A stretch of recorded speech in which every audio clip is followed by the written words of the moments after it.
And I've known the Sanders family. I've known his brother all the way back when he was at SMU. When Coach Chad Morris, he was the coach there. I used to go out there and, I used to hang out with the team, and his brother was one of the players. So, me and his family got a good relationship, and, we always just try to pull for each other. So, we both have the opportunity to go out there and put out the best product for the team and let Monken and the organization choose who can go out there, and we're going to support each other. Cleveland is a city that remembers every promise broken to it. And in the summer of 2026, one more promise hangs in the balance.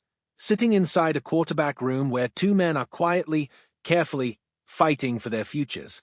One of them is Deshaun Watson, a former superstar, a man who once looked unstoppable in Houston, throwing for over 100 touchdowns before Cleveland handed him the richest fully guaranteed contract in NFL history.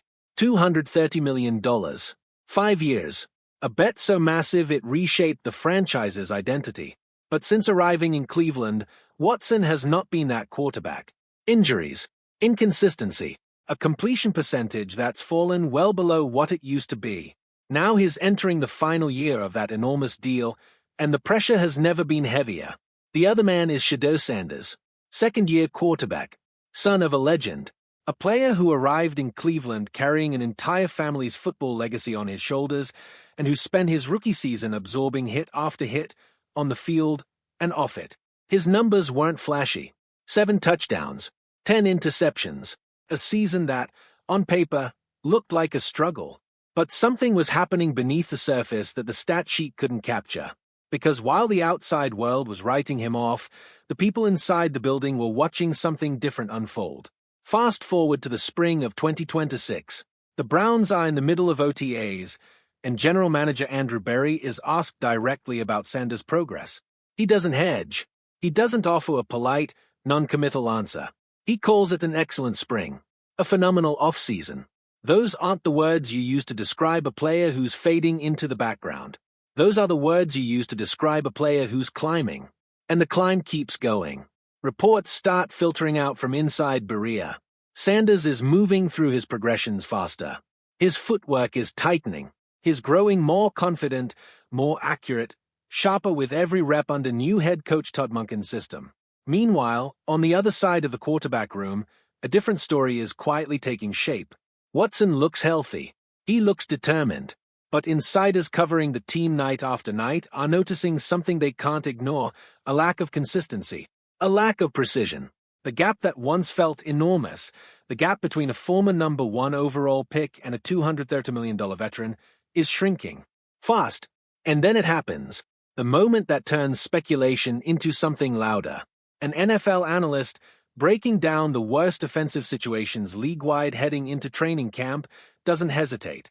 He says the Browns need to see what Sanders can do over a full season before they even think about drafting another quarterback. And then he goes further, invoking something the team's own owner had already admitted out loud, that the trade for Watson was, in blunt terms, a swing and a miss. Not whispered in a hallway. Said publicly, by the man who signed the check. Do you understand what that means? The organization's own leadership has already conceded that the biggest gamble in franchise history hasn't paid off. And now the alternative, the rookie who took a beating last season and kept getting back up, is starting to look less like a fallback plan and more like the future. But Watson isn't going quietly. Not even close.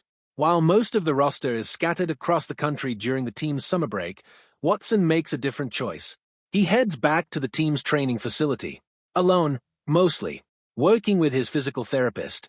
Working with his personal coach. Grinding through footwork drills and mechanics in empty rooms while his teammates are on vacation. It's the kind of quiet, obsessive dedication that built his career in the first place. And it doesn't stop there. He's already arranging a private passing camp in South Florida, inviting his offensive teammates, including Sanders himself, to train together before training camp opens. On the surface, it looks like team unity. Underneath, it's something sharper. It's a message. A declaration that he is not surrendering this job without a fight. So here's where we stand. 2 quarterbacks. One decision that will define this franchise's next chapter. A veteran who refuses to accept that his story in Cleveland is over, pouring every ounce of his remaining time and energy into proving the doubters wrong. And a young quarterback who absorbed a brutal rookie season, who by his own father's account carries visible scars from it, but who spent this offseason quietly transforming that pain into precision. And the timeline is closing in. Fast. Training camp opens in late July. That's when the real evaluation begins, when shorts and helmets give way to full pads and live contact, when every rep counts double. Head coach Monken has been careful, deliberately silent about who's ahead, refusing to tip his hand through the spring.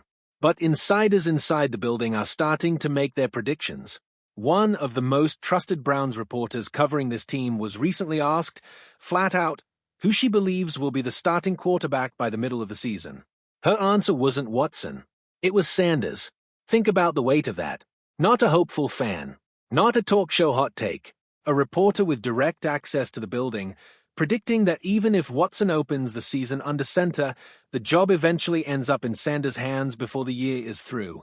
So what happens next? The Browns still have joint practices ahead against the Buffalo Bills, a pivotal preseason matchup that many believe will be the true breaking point of this competition. Real contact, real pressure, nowhere to hide. Every throw, every read, every decision under a microscope, feeding directly into Monken's final call.